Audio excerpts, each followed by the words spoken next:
আসসালামু আলাইকুম। তো থ্যাংক ইউ সবাইকে যে আমার কথা শোনা যাচ্ছে। হ্যাঁ, আমি আজকে প্রথমত যেটা করব সেটা হচ্ছে চেঞ্জিং সেন্টেন্স ৬ষ্ঠ শ্রেণীর ইংরেজি মূল্যায়ন হচ্ছে শনিবারে। আ দ্যাটস মিন ৬ তারিখে।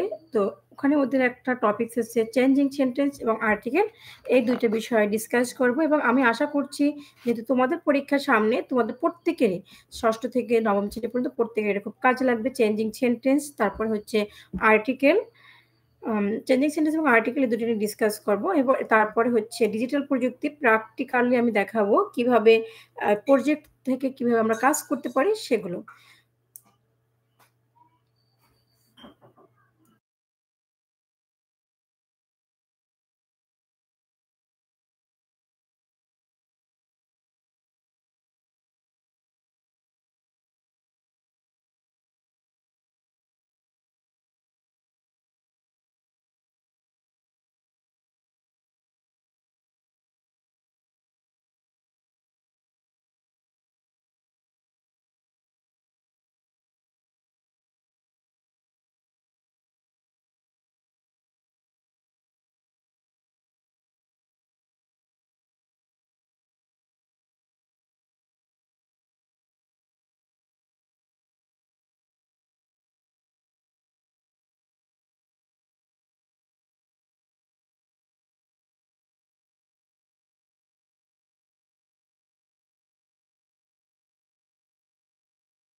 এখানে তোমরা যারা মেসেজ করছো, মাঝে, মাঝে দেখছো যে মেসেজগুলো রিডাইরেক্টেড হয়ে গেছে।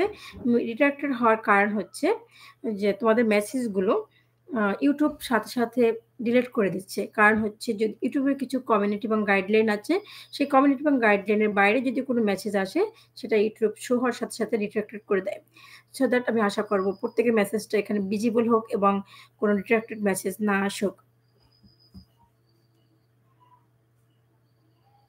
হুম, তো আমার সাথে তোমরা যারা আছো সবাই একটু খাতা কলম নিয়ে বসো। কারণ হচ্ছে এখানে আমি প্রথমত আজকে উম ২ টা বিষয় সম্পর্কে আমি ৬ষ্ঠ শ্রেণীর ডিটেইলস আলোচনা করব। যেখানে থাকবে ইংরেজিতে ইংরেজি যেহেতু শনিবারে মূল্যায়ন হচ্ছে, তো সেখানে আমি ওদের সাথে কিছু ডিসকাস করব।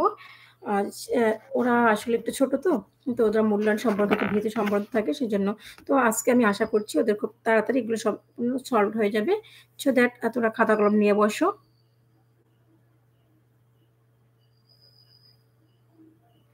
ক্লাস আমি বলছি ক্লাস 6, 7, 8, 9 সবগুলো দেওয়া হবে। তবে প্রথমত দেবো আমি ক্লাস 6 এর ইংরেজি। এটা হচ্ছে এই যেটা দেবো সেটা শুধু 6 এর জন্য না, 6 to 9 প্রত্যেক ক্লাসের জন্য খুব ভালো হবে, হ্যাঁ? তারপরে আমরা আগামীকালকেও লাইভ সেশন করব। যার যে প্রবলেম গুলো থাকে আমরা সলিউশন করে দেব। সলিউশন করে দেওয়ার চেষ্টা করব। আ তো আমরা যারা আছি একটু খাতা কলম নিয়ে বসি এবং যদি কারো কোনো কোয়েশ্চেনস থাকে আমাকে কোয়েশ্চেনস করবে, কেমন?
জি, এখন ক্লাস 6 এ শুরু করব।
আচ্ছা, আম এবার আমরা যেটা শুরু করছি সেটা হচ্ছে affirmative to negative এবং এটার জন্য আমি একটু স্ক্রিন শেয়ার করছি।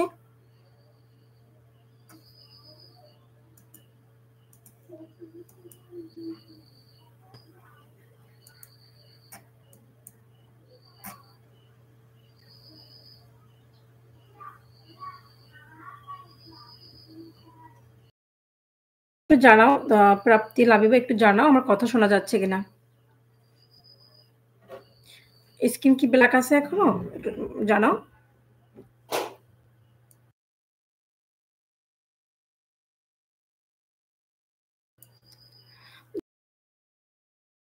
প্রিয় শিক্ষার্থী তোমরা যারা আছো এই মুহূর্তে আমি একটু বলছি।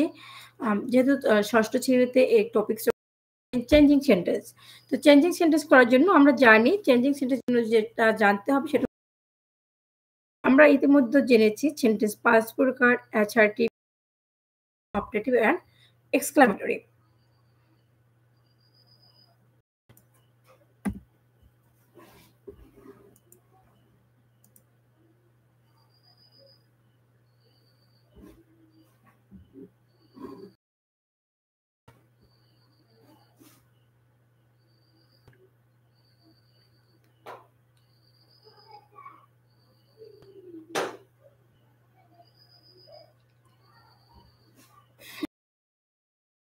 করি রাত ৯টা থেকে।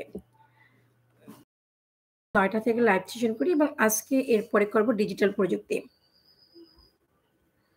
৬ষ্ঠ শ্রেণীর পরে আমি ৯ম শ্রেণীর ডিজিটাল প্রযুক্তি করব।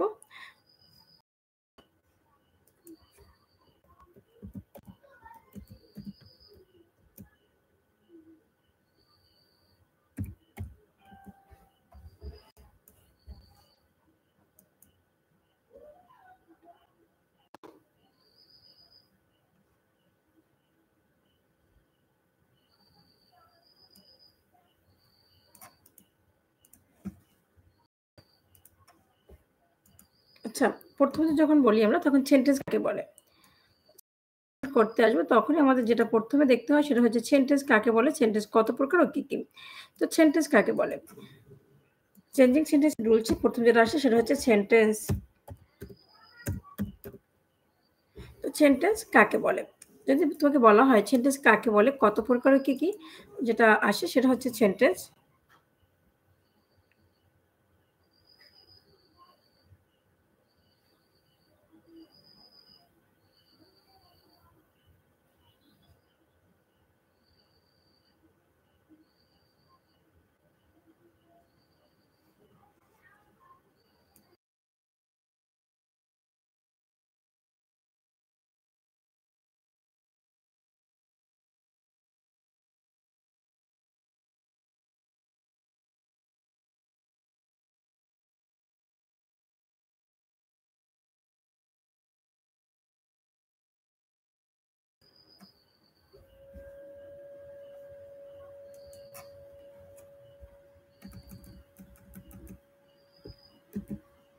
সেন্টেন্স কাকে বলে, সেন্টেন্স কত প্রকার ও কি, কি?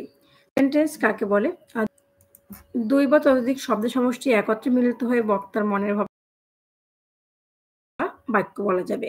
অন্যথায় একাধিক শব্দ একসাথে না করা হয় তাহলে তাকে বাক্য বলা যাবে না। I ate rice অথবা যদি বলতে পারি হয় rice I ate।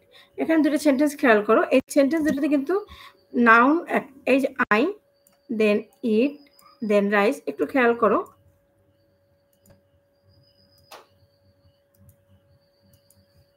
I eat শুরুতে এখন যদি আমরা দেখি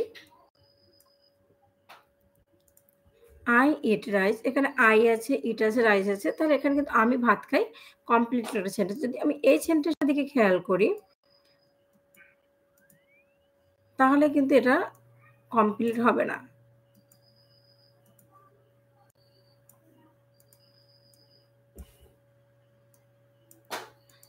রাইস I eat এখানে দুইটা সেন্টেন্স, একটি হচ্ছে I eat rice আরেকটি হচ্ছে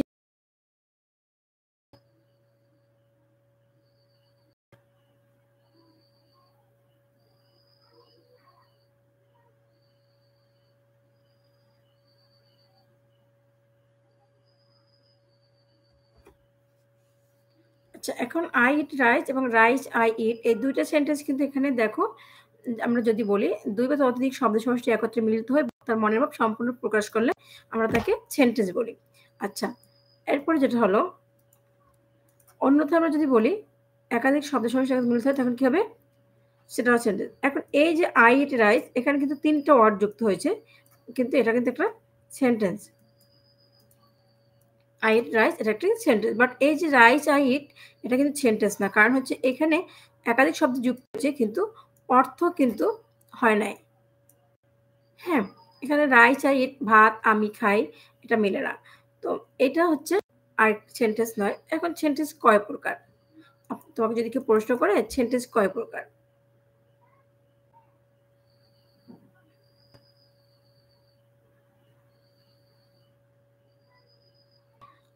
ক্লাস 9 একটু পরে করব। আয়েশা জাহান সামিয়া কথা বোঝা যাচ্ছে না। আচ্ছা আমি তো চেষ্টা করতেছি।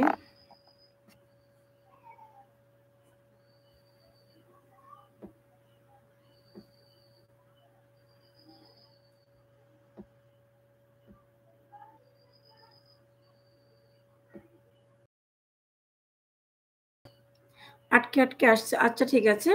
এখন আমরা কয় প্রকার তাহলে হবে সেন্টেন্স অনেকে ভাগ করা হয়েছে ২ ভাগে। আ সেন্টেন্স একটা হচ্ছে অর্থ অনুসারে আরেকটা হচ্ছে বাক্য অনুসারে বা গঠন অনুসারে। তো আমরা যেটা এখন দেখব সেটা হচ্ছে অর্থ অনুসারে সেন্টেন্স কয় প্রকার?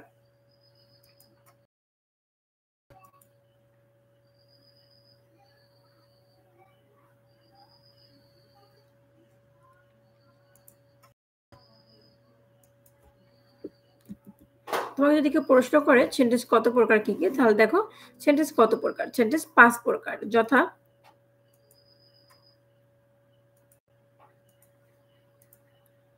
sentence ৫ প্রকার। There are 5 categories sentence according to their meaning and function। তোমাকে বলা হয়েছে অর্থ অনুসারে সেন্টেন্স ৫ প্রকার। কি, কি? মিনিংস আর ফাংশন অর্থাৎ তার গঠন অনুসারে সেন্টেন্সকে ৫ অর্থ অনুসারে ৫ ভাগে ভাগ করা হয়েছে। Assertive sentence, interrogative sentence, interrogative, imperative, optative and exclamatory. তাহলে আমরা যেটা দেখলাম সেটা হচ্ছে অর্থ অনুসারে সেন্টেন্স কয় প্রকার? ৫ প্রকার।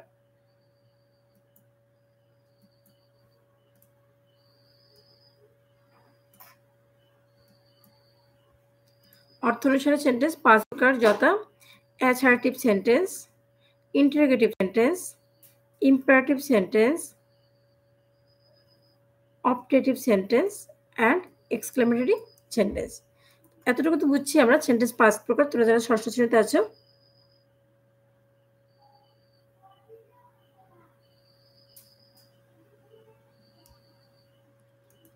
সেন্টেন্স ৫ প্রকার। এখন যদি বলা হয় এই ৫ প্রকার সেন্টেন্সের মধ্যে এই যে এই অ্যাসার্টিভ সেন্টেন্সকে ভাগ করা হয়েছে ২ ভাগে। এই যে অ্যাসার্টিভ সেন্টেন্স এটাকে ভাগ করা হয়েছে ২ ভাগে। এটাকে কি ভাগ করা হয়েছে দেখি? এই অ্যাসার্টিভ সেন্টেন্সটাকে ভাগ করা হয়েছে ২ ভাগে যথা অ্যাফার্মেটিভ অ্যান্ড নেগেটিভ।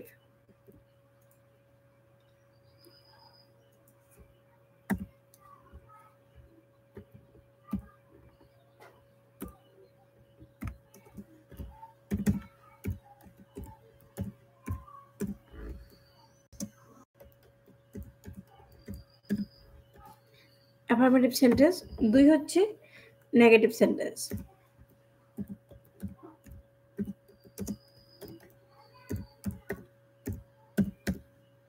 তো আমরা দেখলাম সেন্টেন্স অ্যাফার্মেটিভ এবং নেগেটিভ ২ টি ভাগে ভাগ করা হয়েছে এই সেন্টেন্স দুটোকে। এখন অ্যাসার্টিভ সেন্টেন্স কয় প্রকার? ২ প্রকার। অ্যাফার্মেটিভ, একটি হচ্ছে অ্যাফার্মেটিভ, আরেকটি হচ্ছে নেগেটিভ। এখন তোমাদের সাথে যেটা দেখবো সেটা হচ্ছে অ্যাফার্মেটিভ নেগেটিভের সাধারণ যে রুলস আছে সেগুলো।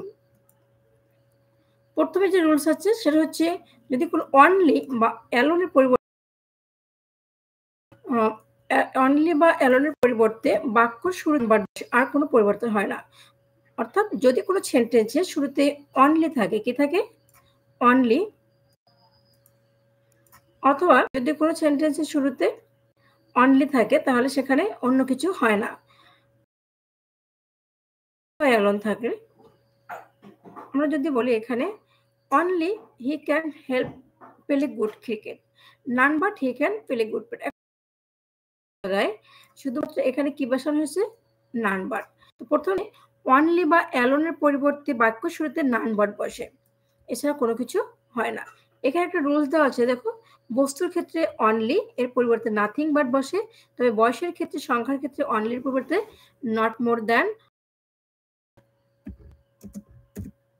নট লেস দ্যান বসে।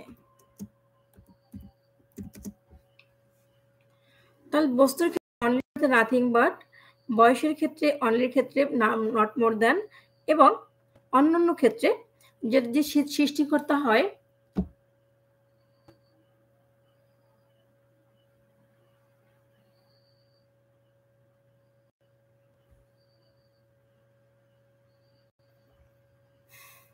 অনলি বা অ্যালোনের পরিবর্তে। এখন যদি কোনো সেন্টেন্সে অ্যালোন থাকতো, যদি এভাবে থাকতো,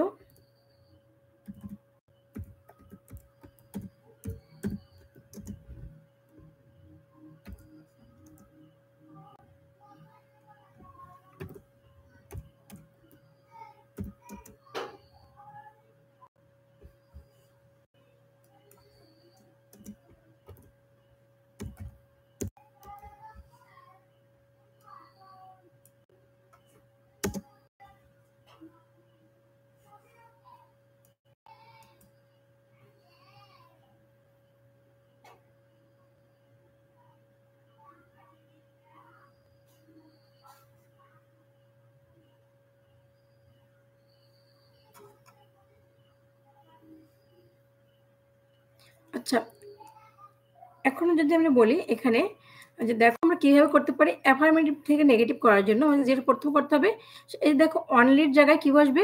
নান বাট বসবে। অনলি, নান বাট, তারপর হচ্ছে যদি অ্যালোন থাকে, একটা জিনিস আমি এখানে একটু খেয়াল করি, only he can play good cricket.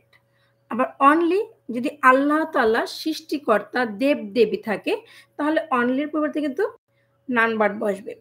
আবার যেমন হয়, যেমন যদি বস্তু হয় only he loves chips, only he loves chips, সে শুধুমাত্র চিপস পছন্দ করে, তাহলে এটা নেগেটিভ কি হবে? Nothing but, sorry none but, না নাথিং বাট কি হবে বলো একটু আমাকে এখানে বলো। অনলির পরিবর্তে যদি আমি এখানে বস্তু হয় তাহলে কি হবে? আমি এখানে যেটা লিখলাম only he loves chip, he loves chip, সে শুধুমাত্র চিপ পছন্দ করে। এখন এটা নেগেটিভ করতে হলে কি করতে হবে?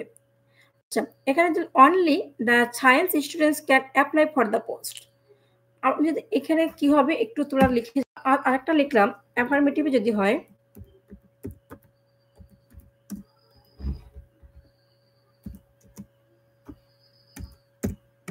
only Nadia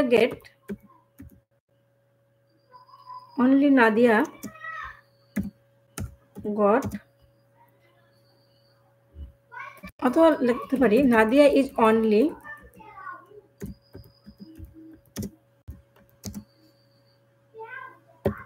13 years old.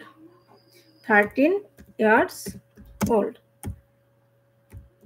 একটা জিনিস খেয়াল করো, এইখানে প্রথমটা যেটা ছিল অনলি দ্বারা যদি শুরু হয়, তা অনলি বা অ্যালোনের পরিবর্তে বাক্যের শুরুতে নান বাদ বসবে। কেমন? আর অন্যান্য ক্ষেত্রে কিন্তু কোনো পরিবর্তন হয় না। এরপর আমি এখানে বলছি যদি বস্তুর ক্ষেত্রে অনলির পরিবর্তে নাথিং বাট বসে, আর যদি বস্তু হয় তাহলে অনলির ক্ষেত্রে নাথিং বাট বসবে, আর সংখ্যা যদি হয় অনলির পরিবর্তে নট মোর দ্যান এবং নট লেস দ্যান বসবে। এখন আমাকে একটু জানাও এখানে তাহলে এই দুইটা সেন্টেন্সে কি হতে পারে? কেউ জেনে থাকো আমাকে একটু জানাও, আমি করে দেব, তবে তোমরা যদি কেউ জানো একটু জানাও।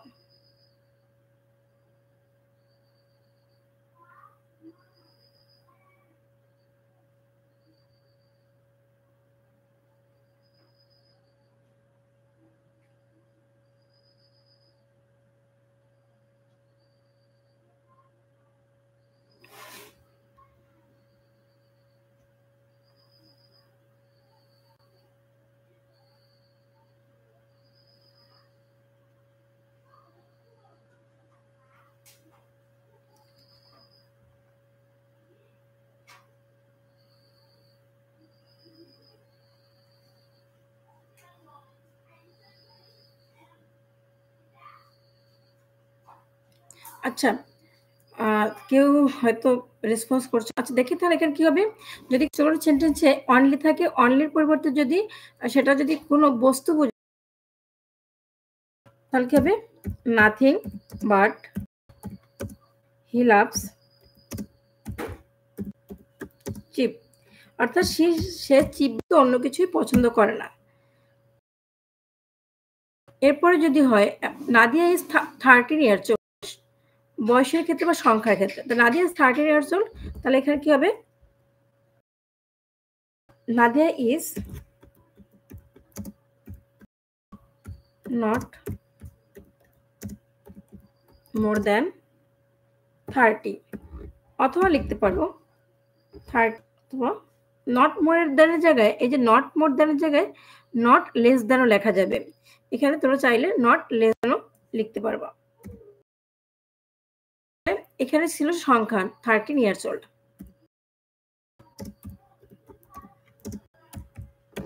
এখানে দুইটা জিনিস খেয়াল করলাম, হচ্ছে যে যদি কোনো বস্তু হয়, কোনো ব্যক্তি, সৃষ্টিকর্তা, দেব-দেবী, আবার বলছি কোনো ব্যক্তি, সৃষ্টিকর্তা, দেব-দেবী এরকম কিছু বোঝায়, তাহলে অনলির পরিবর্তে নান বাট হবে, অনলির পরিবর্তে নাথিং বাট হবে, আর যদি সংখ্যা বোঝায় এবং যদি কোনো বয়স বোঝায় নট মোর দ্যান অথবা লেস দ্যান হবে।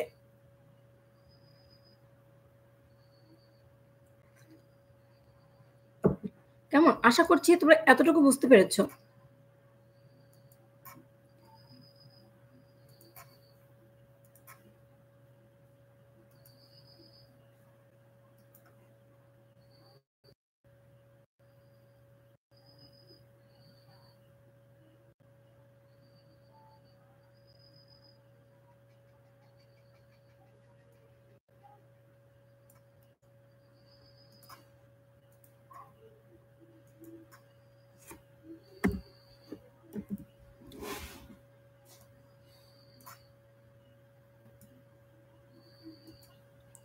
এবার একটু খেয়াল করো রুলস নাম্বার 2। রুলস নাম্বার 2 যেটা আছে সেটা হচ্ছে অ্যাফার্মেটিভ সেন্টেন্সে যদি কোনো সেন্টেন্সটি অ্যাফার্মেটিভ হয় এবং সেই অ্যাফার্মেটিভ সেন্টেন্সে মাস্ট থাকলে নেগেটিভ করার সময় মাস্টের পরিবর্তে ক্যান নট হেল্পের পরে যে ভার্ব থাকে তার সাথে আইএনজি যুক্ত। Must, you must yield, you feel, আর negative you can not yield. দেখো মাস্ট যেখানে আছে সেখানে কি হবে? Can not but. একটু খেয়াল করো অ্যাফার্মেটিভ সেন্টেন্সে মাস্ট থাকে নেগেটিভ করার সময় মাস্টের পরিবর্তে can not but, can not help বসে। তবে ক্যান নট হেল্পের পরে যে ভার্ব যোগ হয়। একটা জিনিস খেয়াল করো এইখানে যদি আমি লিখি ইউ মাস্ট, এই মাস্টের পরিবর্তে এখানে ক্যান নট বাট বসেছে। আবার এখানে যদি এখানে ক্যান নট বাট না যদি বসাও তাহলে ক্যান নট হেল্প বসাতে পারো। এখানে ক্যান নট হেল্প বসাতে পারো। আর যদি হেল্প বসাও তাহলে পরবর্তী ভার্বের সাথে আইএনজি যুক্ত করতে হবে। তাহলে ওভে, ওভিং এটাও যুক্ত করতে পারো, অথবা এখানে এই যে যদি তুমি এখানে ক্যান নট বাট বসাও তাহলে এই আইএনজি যুক্ত করার দরকার নেই।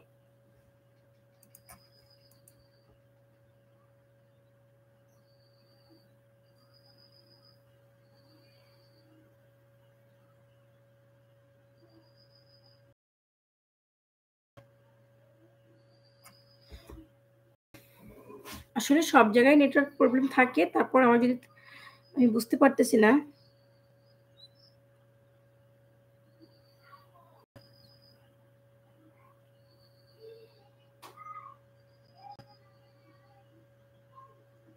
আচ্ছা, নেট প্রবলেম কি আমার নাকি অন্যদের, আমি বুঝতে পারতেছি না।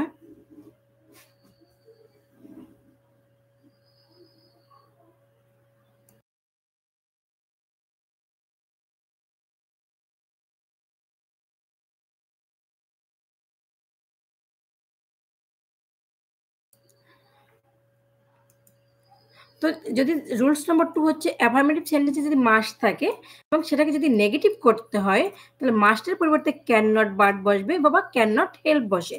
তবে ক্যান নট হেল্পের পরে যে ভার্ব থাকে তার সাথে আইএনজি যুক্ত করতে হবে। যেমন you must yield to fate, you can not but yield to your fate, you must obey your parents, you can not help ওভিং ইউর প্যারেন্টস। এখন দেখো এখানে আমি হেল্প ব্যবহার করেছি, হেল্প পরে কিন্তু ভার্বের সাথে আইন যুক্ত করেছি। কেমন? তাহলে আমরা এটা বুঝতে পেরেছি, হয়তো বুঝতে পেরেছি। যদি না বুঝে থাকো আমাকে একটু কমেন্টে লিখে জানাও।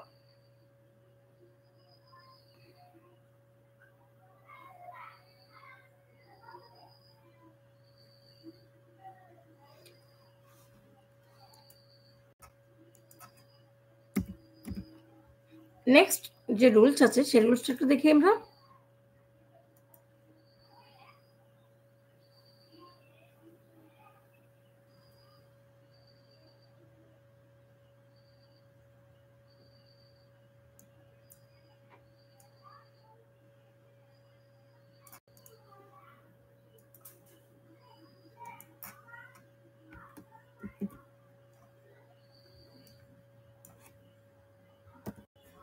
রুলস নাম্বার 3, অ্যাফার্মেটিভ সেন্টেন্সকে নেগেটিভ করার সময় উক্ত সেন্টেন্সে অ্যাফার্মেটিভ শব্দটি নেগেটিভ রূপ বসাতে হয়।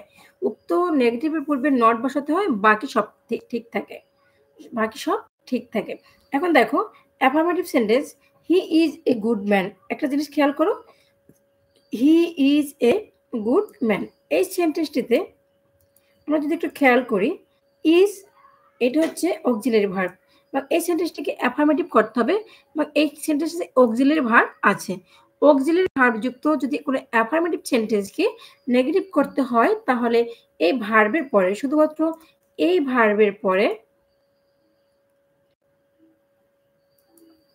ভার্বের পরে এই যে নট যোগ করলেই হয়ে যাবে।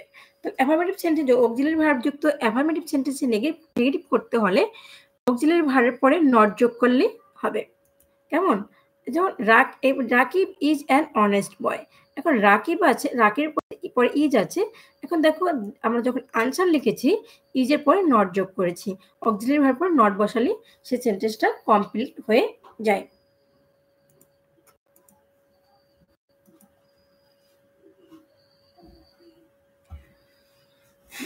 যদি তোমাদের কোনো কোশ্চেন থাকে এই রুলসগুলোতে একটু আমাকে জানাও। কারণ হচ্ছে তোমরা যারা আছো ৬ষ্ঠ শ্রেণী থেকে ৯ম শ্রেণী পর্যন্ত প্রত্যেক ক্লাসে এই রুলসগুলো আছে।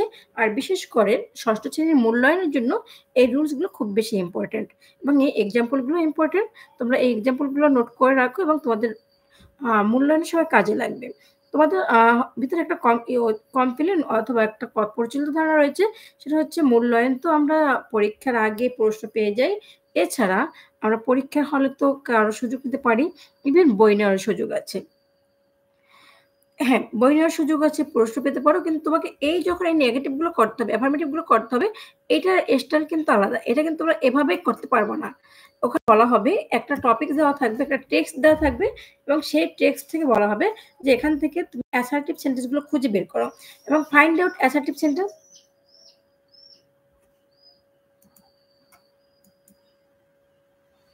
Find out assertive sentence, then assertive sentence কে বলবে যে এই সেন্টেন্স গুলোকে তুমি নেগেটিভ করো। আমি যদি তোমাদের একটু দেখানোর চেষ্টা করি যে কিরকম থাকবে।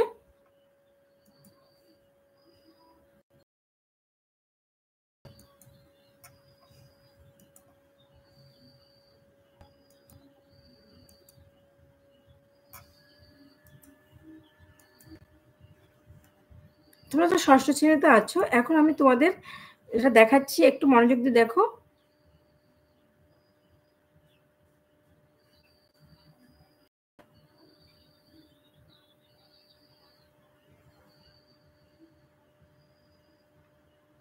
ষষ্ঠ শ্রেণী তোমরা যারা আছো একটু দেখো, এখানে আমি যেটা তোমাদের সাথে শেয়ার করছি সেটা হচ্ছে ষষ্ঠ শ্রেণীর ইংরেজি বই। এখন সেটা একটা আমি বলছি।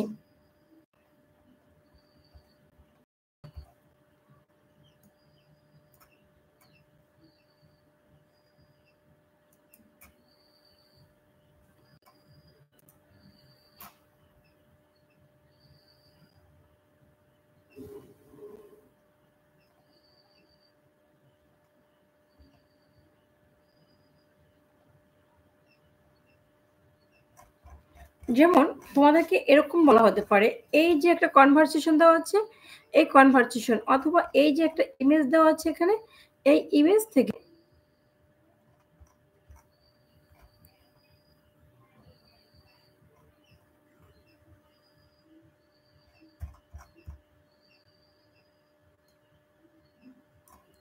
এই যে ইমেজ, আমি খেয়াল করো তোমরা, আমি এই মুহূর্তে আছি তোমাদের ষষ্ঠ শ্রেণীর ইংরেজি বইয়ে একদম প্রথম দিকে।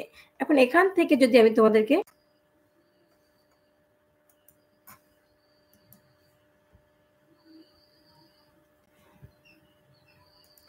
দেখো, এখান থেকে যে তোমাদের যে টপিকসটা আছে, টকিং টকিং টু পিপল।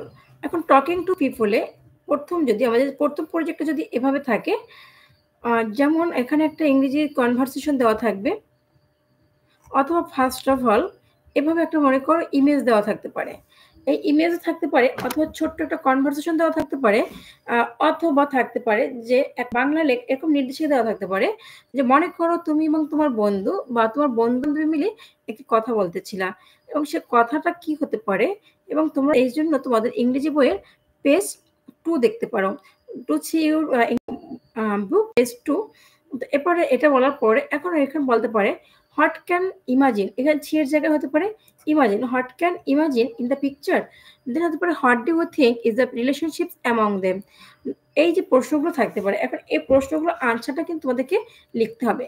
এটা তো গেল আমাদের এখানে ক্ষেত্রে, তো কোশ্চেন গেল। তাহলে এই অ্যাফার্মেটিভ থেকে নেগেটিভ করার আমাদের যে রুলস গুলো সেটা কেন হলো, আমরা একটু আর একটু পিছনে যাই।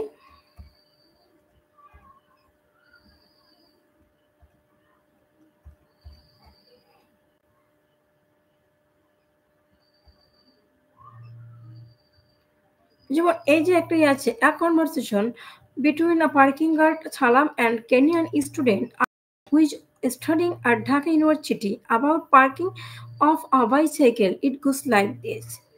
এভাবে কনভারসেশন না থেকে তোমাকে বলতে হতে পারে রাইট আ শর্ট কম্পোজিশন।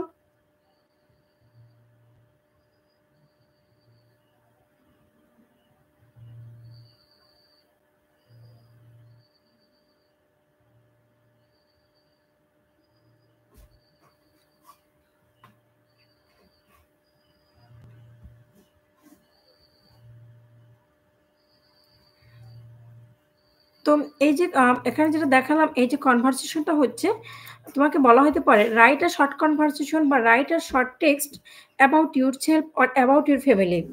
তোমাকে ইউরসেলফ অথবা ইউর ফ্যামিলি সম্পর্কে একটা কনভারসেশন তৈরি করতে বলতে পারে, অথবা তোমার ফ্রেন্ড সম্পর্কে, অথবা তোমার স্কুল সম্পর্কে। আমি আবার বলছি, একটা কনভারসেশন হবে, ইউর ফ্রেন্ড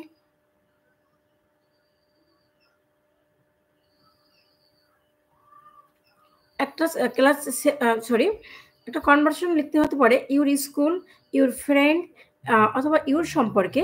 এখন এইখানে আসার পরে তোমাকে যেটা করতে হবে সেটা বলা হবে যে এখন এই কনভারসেশন থেকে ৫ টা বাক্য লিখো। এই যে এখানে একটা লাইন আছে দেখো, এই যে এখান থেকে এখানে বলছে I am fine. Answering question even to stranger is the nice thing. Make sure to them. তো এভাবে একটা আবার এখানে বলছে polarity starting the does not recognise indicate that this took no use other. এরকম কনভারসেশন দেওয়া থাকবে এবং তোমাদেরকে বলা হবে একটা কনভারসেশন।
এবার একটু দেখো, মনে হচ্ছে দেখা এখন আমরা যে এখানে দেখতে পাচ্ছি একটা রাইট লেখা আছে।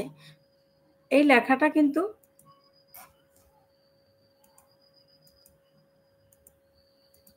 এই যে লেখাটা আছে, তোমাদেরকে বলা হবে যে write a short composition, write a text about yourself, about myself, এরকম, হ্যাঁ? এরকম লেখার পরে তোমাদেরকে বলবে এখান থেকে তুমি যে লেখাটা লিখছো এখান থেকে ৫ টা সেন্টেন্স বের করো এবং যার নেগেটিভ করো। এখান থেকে ৫ টা সেন্টেন্স খুঁজে বের করে তারপর তোমাকে নেগেটিভ করতে হবে। এখন দেখো, এখানে একটা সেন্টেন্স আছে, my name is Nabil Hasan. তাহলে এই সেন্টেন্সটা একটা অ্যাফার্মেটিভ সেন্টেন্স।